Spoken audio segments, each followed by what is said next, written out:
Le zèbre et le cheval sont deux mammifères qui se ressemblent presque. Par le museau, et par la forme, et par la taille, à l'exception de la crête dorsale un peu allongée et d'autres petits aspects. Mais la grande différence repose entre les deux couleurs. Jamais on ne trouverait pas des zèbres noirs, moins encore les zèbres blancs, mais c'est plutôt un zèbre avec deux tendances, donc à la couleur blanche et aux rayures noires. Donc les rayures sont comme une carte ou deux cartes d'identité pour chaque bête. Donc c'est parmi les miracles de la création. Donc c'est des rayures qui caractérisent chaque bête de sa manière.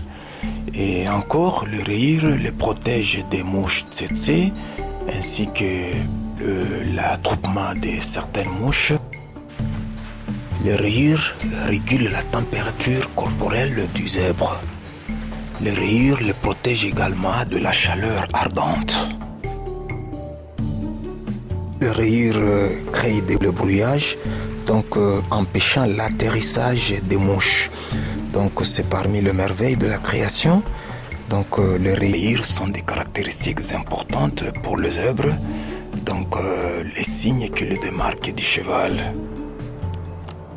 Ces rayures déforment tellement la silhouette du zèbre que souvent même les indigènes à la vue perçante ne le remarquent pas alors qu'il n'est qu'à 40 ou 50 mètres d'eux.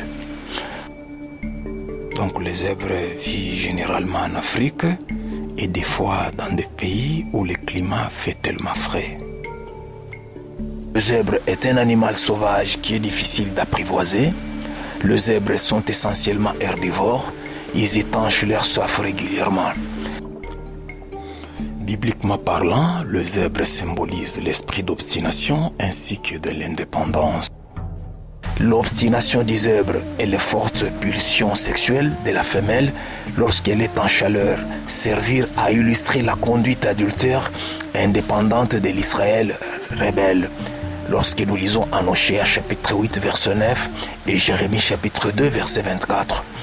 L'ange de Jéhovah prédit Ismaël, fils d'Abraham, serait un zèbre d'homme. Donc c'était probablement une allusion à une tendance farouchement indépendante, comme le suggère ces mots, la main de tous sera contre lui.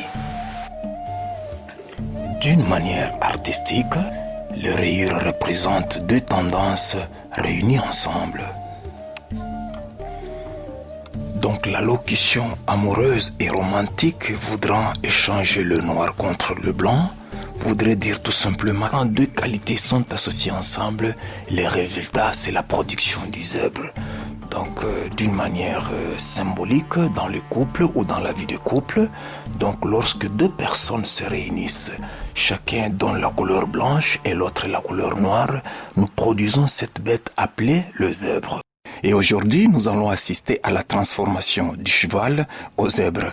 Suivez un peu la démonstration.